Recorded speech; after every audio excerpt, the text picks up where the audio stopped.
नमस्कार, बहुत स्वागत है आपका बड़ी बहस में। और बड़ी बहस में आज बहुत ही अहम मसले की बात करेंगे। जी हां, कांग्रेस को लगे एक और झटके पर आज हम चर्चा करेंगे। आपको बता दें कि कांग्रेस विधायक दमोह से कांग्रेस विधायक राहुल लोधी ने इस्तीफा दे दिया। उनका इस्तीफा स्वीकार भी हो गया और लगे हाथ उन्होंने न केवल इस्तीफा दिया बल्कि बीजेपी का दामन भी थाम लिया। यानी कि अब भाजपाई हो गए हैं राहुल लोधी।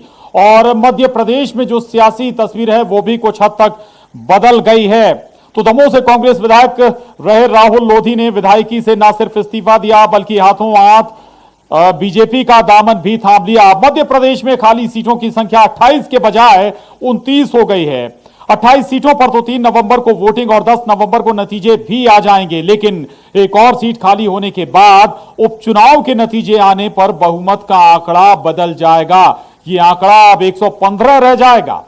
इस लिहाज से बीजेपी को बहुमत साबित करने के लिए 8 और विधायकों की दरकार रह जाएगी, जबकि कांग्रेस के सामने पहाड़ जैसा टारगेट रहेगा। लेकिन कांग्रेस 28 सीटों पर बीजेपी के सफाए का दावा कर और कमलनाथ को भावी मुख्यमंत्री लिखकर उनकी सभाओं का प्रोग्राम जारी कर जबरदस्त कॉन्फिडेंस भी दिखा रही है। हालांकि वोटिंग से महज चंद दिनों पहले कांग्रेस विधायक का इस्तीफा आखिर संकेत क्या देता है? आखिर इस समय इस इस्तीफे के मायने क्या है? ये बहुत बड़ा सवाल है। सवाल उस मनोवैज्ञानिक लड़ाई का भी है जो कई मोर्चों पर लड़ी जा रही है, जिसमें दोनों दल एक दूसरे को हर एंगल से कमजोर साबित करने में जुटे हैं। विपक्षी पार्टी के कार्यकर्ताओं और नेताओं का मनोबल तोड़ने की हर मुमकिन कोशिश हो रही है। संदेश बीजेपी अपने साथ खड़े उन सपाई बसपाई निर्दलीय विधायकों को भी दे रही है कि संख्या बल कितना भी ऊपर नीचे हो जाए, लेकिन सत्ता में कांग्रेस की वापसी नहीं होने जा रही। और कांग्रेस विधायक के इस इस्तीफे के माध्यम से संभवतः वोटिंग से पहले कांग्रेस के मनोबल पर आखिरी कुठाराघात भी कर रही है बीजेपी। लेकिन इस्तीफे से एक सवाल और भी खड़ा होता है कि क्या बीजेपी उपचुनाव में खुद को कमजोर महसूस कर रही है? क्या उपचुनाव में बीजेपी को हार का डर सताने लगा है?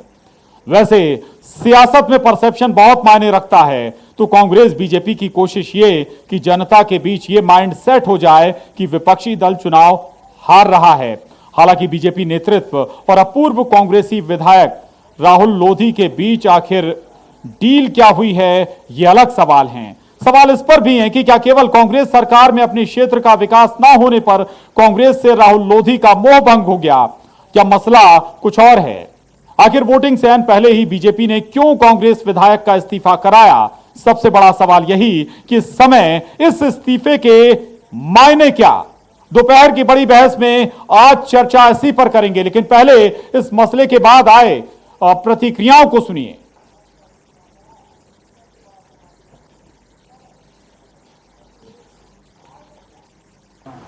कांग्रेस से मोह भंग होने के कारण, उम्मीदें टूटने के कारण,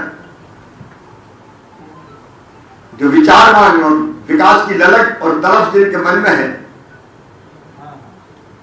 ऐसे साथी कांग्रेस छोड़ रहे हैं। आज राहुल जी भारतीय जनता पार्टी में आए हैं, विधायकी से इस्तीफा देके आए हैं। विकास की ललक के कारण, जनता की सेवा नहीं कर पा रहे थे, मन में दर्द था, तकलीफ थी। और आज वो विकास के, क्योंकि दमोह का जयंत जी के नेतृत्व में, आदरणीय जयंत मलैया जी भारतीय जनता पार्टी के वरिष्ठ नेता हैं, उनके नेतृत्व में विकास करने में दमोह का हमने कोई कसर नहीं छोड़ी थी। अब वो काम रुके पड़े, ठप पड़े, नए काम का तो शुरू होने का सवाल ही नहीं है। अब राहुल जी, आप दमोह का विकास चाहते हैं, आपने मेडिकल कॉलेज की बात की है, मेडिकल कॉलेज दमोह में खोला जाएगा। भारतीय जनता पार्टी में विकास के लिए, भारतीय जनता पार्टी के इस परिवार में आज बहुत तहे दिल से उनका हृदय से स्वागत करता हूं। और विजयादशमी के इस पर्व पर आप सबको भी, पत्रकार मित्रों को भी, भाई राहुल जी को भी, और राहुल जी ने आज बड़ा विशेष दिन चुना है। विजयादशमी का पर्व असत्य पर सत्य की जीत का प्रतीक है, बुराई पर अच्छाई का प्रतीक है। तो आज उन्होंने मध्य प्रदेश की भारतीय जनता पार्टी के नेतृत्व में भारतीय जनता पार्टी की सदस्यता ग्रहण करके उन्होंने अपने क्षेत्र के विकास के लिए, संपूर्ण मध्य प्रदेश के विकास के लिए भारतीय जनता पार्टी के नेतृत्व वाली सरकार माननीय शिवराज सिंह चौहान के नेतृत्व में जो काम आज कर रही है और जिसका उल्लेख राहुल जी ने किया अपने वक्तव्य में कि गरीबों के कल्याण की योजनाओं को मन छूने वाला जो निर्णय मध्य प्रदेश की सरकार जो 15 वर्षों में कर रही थी और माननीय शिवराज सिंह चौहान ने इन 6 महीनों में जो करके दिखाया है, इस संपूर्ण मध्य प्रदेश को, गरीबों के कल्याण को, गरीबों के हितों को बचाने का काम भारतीय जनता पार्टी की सरकार ने इन 6 महीनों के अंदर मध्य प्रदेश के अंदर किया है। पिछले 14 से 15 माह मैं कांग्रेस की सरकार में रहा और उन 14 माह में किसी भी प्रकार का विकास नहीं करा पाया। उस समय दमोह में मेडिकल कॉलेज की मांग थी, वो घोषणा भी पूरी नहीं करा पाए, उसका भी काम नहीं लगा पाए। आदरणीय भूपेंद्र सिंह जी से, आदरणीय शिवराज जी से इस विषय में चर्चा हुई, उनसे आग्रह किया और साहस ये आग्रह स्वीकार किया गया कि भाई दमोह में मेडिकल कॉलेज सौगात दी जाएगी।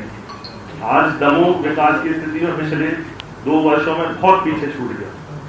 हमारी माननीय कमलनाथ जी से बात हुई थी कि हमारे सिद्ध क्षेत्र बानकपुर है, उसको विशेष दर्जा, विशेष पैकेज देना, वो भी नहीं हो पाया। तो वर्तमान परिस्थिति को देखते हुए लोग तमाम प्रकार के आरोप लगाते हैं।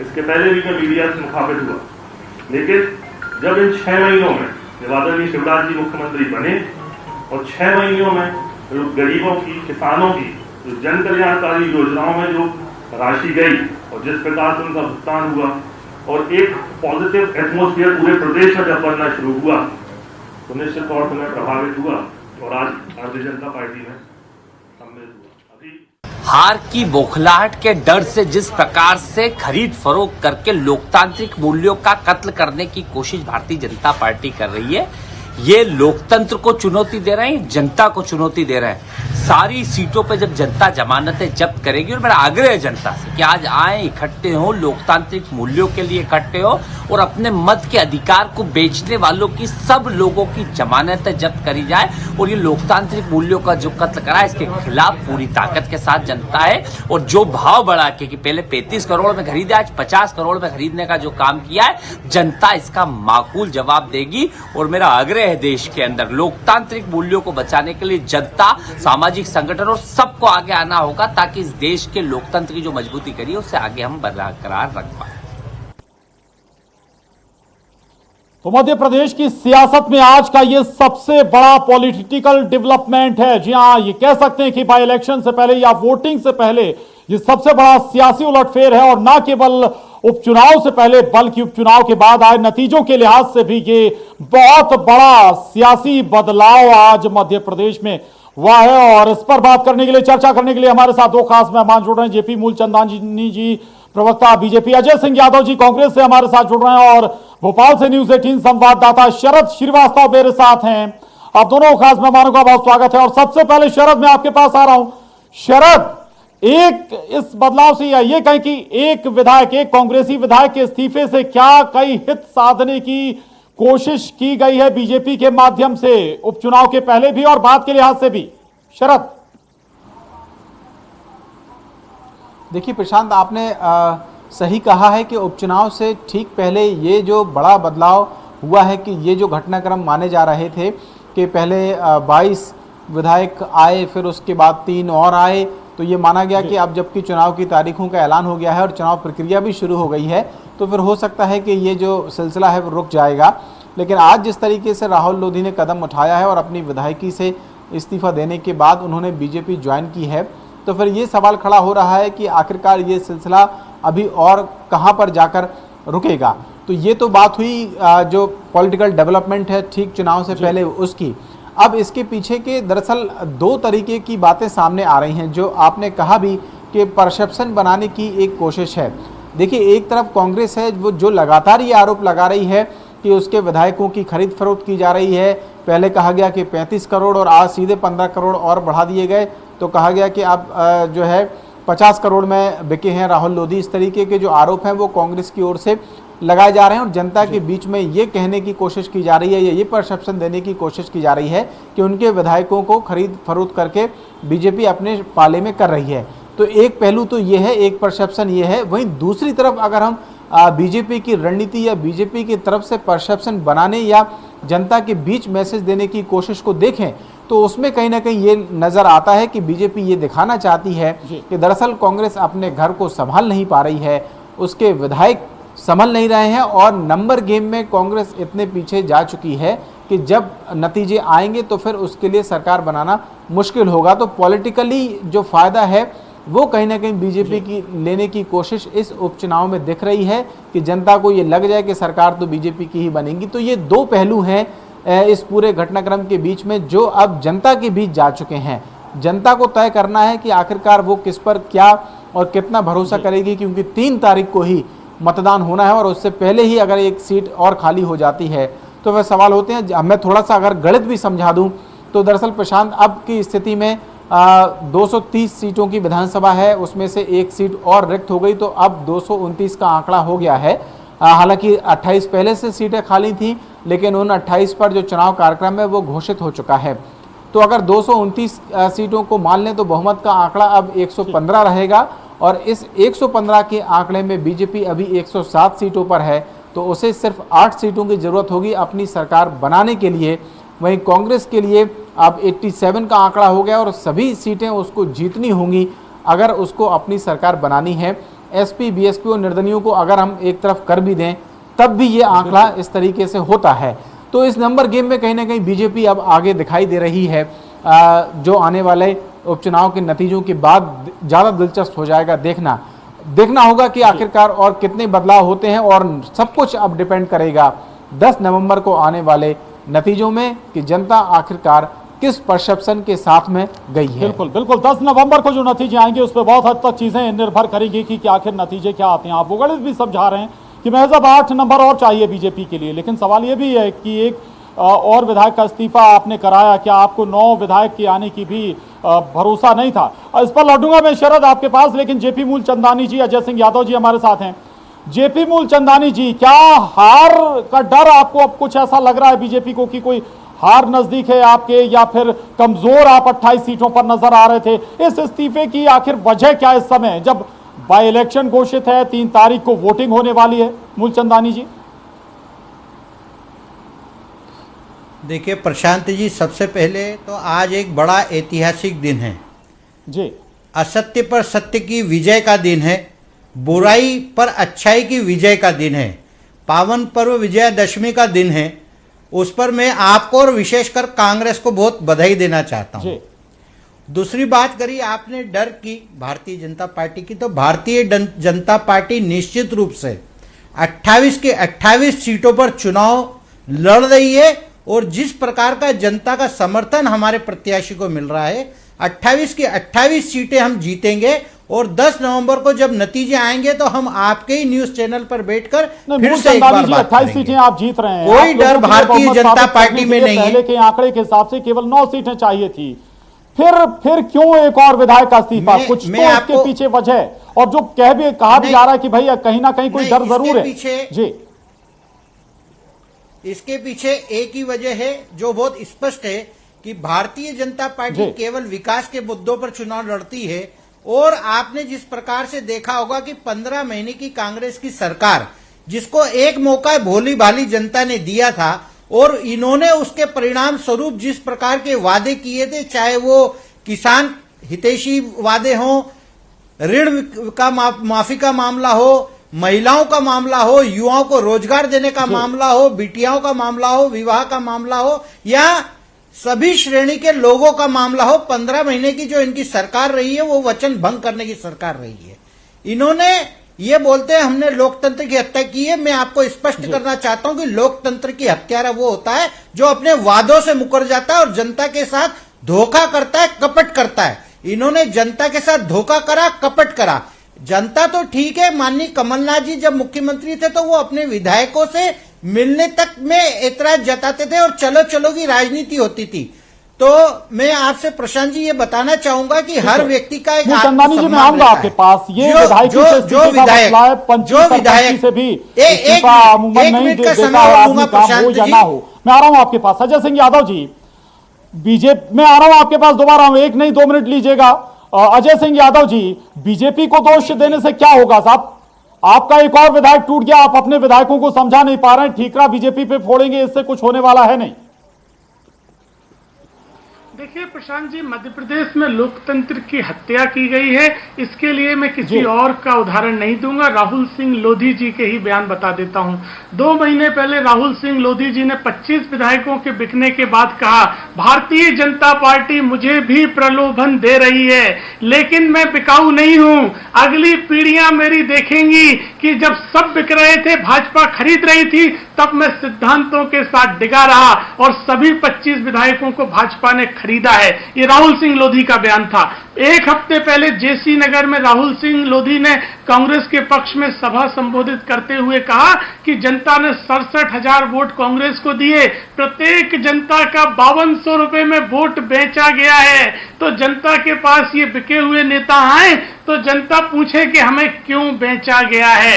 इसलिए राहुल सिंह लोधी जी किस तरह से भारतीय जनता पार्टी में गए, इसके लिए राहुल सिंह जी, अधिकार भी है, बिल्कुल अधिकार है आपका, लेकिन सवाल जरूर उठेगा कि आप अपने पहले 25 विधायक नहीं संभाल पाए। पहले 22 विधायक आपको छोड़कर चले गए, फिर 3 विधायक आपको छोड़कर चले गए, अब एक और विधायक आपका आपको छोड़कर चला गया। कुछ तो कमी है संगठन में, नेतृत्व में। देखिए प्रशांत जी, हमारा देश लोकतंत्र से चलता है। लोकतांत्रिक व्यवस्था कहती है जनता 5 साल के लिए मत देती है, 5 साल तक आप उस मत के अनुसार काम करिए। जनता ने आपको जिस पार्टी के पक्ष में समर्थन दिया है, उस पार्टी के साथ खड़े रहिए। जनता ने लोकतंत्र में ये कहीं अधिकार नहीं दिया है कि पैसे लेकर चले जाइए और अनर्गल बातें करिए। आप विकास की बात करते हैं, भाजपा की सरकार में जयंत मलैया जी दमोह से वित्त मंत्री थे 15 साल तक, तो क्या उससे ज्यादा विकास राहुल सिंह लोधी करवा सकते हैं? जब 15 साल जयंत मलैया के वित्त मंत्री रहते हुए भाजपा में काम नहीं हुए, राहुल लोधी स्वयं कह रहे हैं कि दमोह पिछड़ गया, तो फिर कौन से विकास की बात कर रहे हैं आप? 6 महीने की बात करते हैं, 6 महीने में भाजपा सरकार की एक उपलब्धि बता दीजिए दमोह के लिए। केवल और केवल झूठ, फरोए प्रपंच, बौखलाहट है। 28 की 28 सीटें हार रहे हैं, इसलिए किसी भी तरह से सत्ता बचाए रखने के लिए ऊंची ऊंची बोलियां लगा के विधायक खरीद रहे हैं। इस तरह से लोकतंत्र की हत्या नहीं होना चाहिए। लोकतंत्र में मूलधन चंदानी जी मुझे बताइए, कौन सी व्यवस्था कहती है कि आप 1.5 साल में जनादेश बेच दें? फिर 5 साल का टर्म क्यों रखा गया है? ये दल बदल कानून क्यों बनाए गए हैं? फिर तो आप नया लोकतंत्र लिख दीजिए जिसमें कहा जाए कि जिस दल में जब जाना हो, जहां सुविधा हो चले जाइए। आप तो पूरी तरह लोकतंत्र की हत्या कर रहे हैं। जनता सबक सिखाएगी। 28 सीटें अभी हारेंगे और 1 सीट का जब उपचुनाव होगा तब हारेंगे, क्योंकि जनता बिकने को तैयार नहीं। और राहुल जी भी जनता के बीच कहते रहे हैं कि बेचने वालों और खरीदने वालों को सबक सिखाना है। ठीक है, मैं शरद के पास जाऊं उससे पहले इस पर रिएक्शन जरूर बनता है। जेपी मूलचंदानी जी, ये किन प्रकार सत्ता चाहिए आपको? नहीं, ऐसा नहीं है। अजय जी को बताना चाहूंगा कि लोकतंत्र के मायने इन्होंने बदल दिए हैं। बात करते हैं राहुल गांधी जी की। राहुल गांधी जी ने सभी के सामने, जनता के सामने उंगली उठा के कहा था कि यदि किसानों का 2 लाख का कर्ज माफ हमने। अरे मूलचंदानी जी, मैंने तो ये पूछा है कि कौन से प्रावधान में लोकतंत्र में लिखा है कि 15 महीने में विधायक बिक जाए? मुझे तो ये बता दीजिए। अरे मूलचंदानी जी, आप सही बात बताइए, ये बता दीजिए कहाँ लिखा है लोकतंत्र में कि विधायक को बिक के चला जाना चाहिए? 15 महीने में कीमत मिल जाए तो चले जाइए। लोकतंत्र में कहाँ लिखा है? सारे लोगों को माथा का तोड़ने का काम आपने किया। आपने तो लोकतंत्र के मायने बदल दिए। हमने पूरे किए, ये तो जनता फैसला करती। 5 साल बाद जनता फैसला करती। मूलचंदानी जी, लोकतंत्र में 5 साल के लिए जनादेश मिलता है। 5 साल बाद जनता एक कर जवाब दीजिए, एक कर अपनी बात रखिए। अरे मूलचंदानी जी, जनता करती फैसला 5 साल बाद। अरे अजय जी, बात तो कोई प्रावधान नहीं दिया है। आपको बात सुनने में भी खरीद फरोख्त करके सरकार बनाने का हम जनता के बीच में जाते 5 साल के बाद। अगर हमने काम नहीं किया होता, जनता करती जनता नहीं बचा पा रहे। ठीक है, मैं आप दोनों के पास लौटूंगा। शरद मेरे साथ लगातार बनेंगे। जी, माफी के साथ आप दोनों को रोक रहा हूँ, माफी के साथ। शरद शरद सुनने का दिन में बात हुई थी, प्रवीण जी कह रहे थे कि आपने दो विधायकों के टूटने का जिक्र किया था कि आने वाले दिनों में कांग्रेस के 2 विधायक टूटेंगे, एक टूट गया, यानी कि संकेत मिल रहे थे। इसके बावजूद भी कांग्रेस नेतृत्व संभल नहीं पाया, दावे भी बीजेपी लगातार कर रही थी। देखिए प्रशांत, बिल्कुल आपने ठीक कहा। और अगर मैं अजय यादव जी की बात को ही आगे बढ़ा दूं, अभी वो खुद ही कह रहे थे कि वो एक दिन पहले तक राहुल लोधी प्रचार कर रहे थे कांग्रेस के जो उम्मीदवार हैं उनके पक्ष में, या जहां भी थे वो मौजूद थे। तो क्या कांग्रेस पार्टी को इस बात का इल्म नहीं हो पा रहा है कि आखिरकार उसके विधायक विरोधी दल के पक्ष में हैं और उनकी बोलियां लग रही हैं? और अगर नहीं लग पा रहा है तो फिर ये अपने आप में गंभीर बात है कि कोई संवाद आखिरकार हो क्यों नहीं पा रहा है। एक बड़ी बात ये भी है कि पिछले दिनों हुई जब आइटम शब्द का इस्तेमाल कमलनाथ ने किया, तो फिर उसके बाद राहुल गांधी ने जिस तरीके से उस पर आपत्ति जताई, तो कमलनाथ ने बजाय माफी मांगने के उल्टे यही कह दिया कि आखिरकार उनको किसी ने फीड किया होगा, उस आधार पर बोल रहे हैं, ये उनकी राय हो सकती है। तो कुछ कमियां तो कांग्रेस पार्टी के अंदर है। अजय सिंह यादव जी, आप लोगों की तरफ से भी दावा किया जा रहा था कि बीजेपी के कई विधायक संपर्क में हैं, कम शब्दों में जवाब दीजिएगा, हुआ ये कि आपका विधायक टूट गया? देखिए प्रशांत जी, बीजेपी के कई विधायक कमलनाथ जी के काम से प्रभावित होकर सरकार के साथ थे। शरद कौल और नारायण त्रिपाठी ने तो विधानसभा में हमें समर्थन दिया, लेकिन हमने उन्हें खरीद कर कांग्रेस में मिलाने की कोशिश नहीं करी। यही भारतीय जनता पार्टी और कांग्रेस में अंतर है। कमलनाथ जी ने कहा विपक्ष में रहिए, हम आपका काम करेंगे, आप एक काम नहीं कर रहे हैं, खरीद कर मिलाने की कोशिश नहीं करी। आखिरी के 20 सेकंड बचे हैं, माफी चाहूंगा सर, वक्त की कमी है। जेपी मूलचंदानी जी, नरोत्तम मिश्रा कहते हैं कि ओवरलोड हमें नहीं होना है, हमारे पास ऑलरेडी पर्याप्त संख्या है। साहब, ओवरलोड गाड़ी हो जाती है तो पलटने का डर भी होता है। प्रशांत जी, जाकी जिसकी भावना जैसी प्रभु मूरत दिन देखी देसी। कमलनाथ जी व्यापारी हैं, सेठ हैं, इसलिए कांग्रेस को सभी जगह लगता है कि खरीद फरोख्त चल रही है। मैं इनसे पूछना चाहता हूं कि क्या कांग्रेस पूरी की पूरी बिकाऊ है? ये अपना कुनबा नहीं बचा पा रहे हैं, इनका जहाज डूब रहा है, ये जनता देख रही है, एक एक करके इनका जहाज डूबता जा रहा है। और 10 नवंबर का चुनाव माफी के साथ रोक रहा हूं, वक्त की कमी है, माफी चाहूंगा। बहुत महत्वपूर्ण आज का ये डेवलपमेंट है और इसमें लगातार कुछ नई बातें भी निकलेंगी। आखिर क्या अब कमिटमेंट हुआ, क्या डीलिंग हुई बीजेपी और राहुल लोधी के बीच में? और अगर काफी समय से बातचीत चल रही थी बीजेपी नेतृत्व की और राहुल लोधी के बीच में, तो कांग्रेस नेतृत्व को इसकी भनक आखिर लगी क्यों नहीं? बहुत शुक्रिया जेपी मूलचंदानी जी, अजय सिंह यादव जी, शरद आपका भी बहुत शुक्रिया, धन्यवाद इस चर्चा में शामिल होने के लिए। डिबेट में बस इतना ही।